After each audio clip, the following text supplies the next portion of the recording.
Number 1, which equation represents the line with a slope of -3/4 and a y-intercept of 5? So all we need to do to answer this question is to remember that the equation of a line is best written in slope-intercept form. We're going to remember that slope-intercept form is y equals mx plus b, and in this form the m is where we would find the slope of a line, and the b value would represent the y-intercept.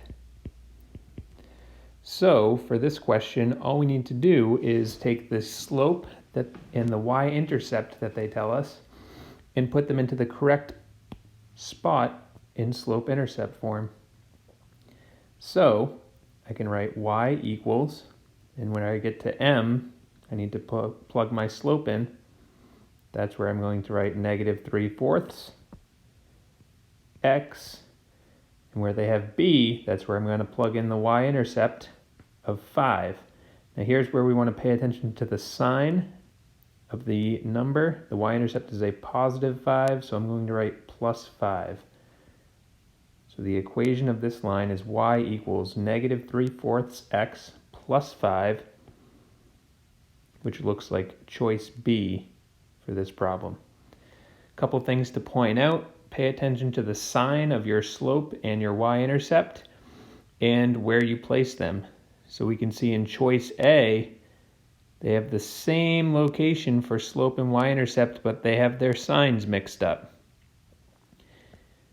In choice C, they've reversed where the slope and y-intercept go and also have the wrong sign for their slope. In D, they have the correct sign for both slope and y-intercept, but again, they've mixed up where they place them.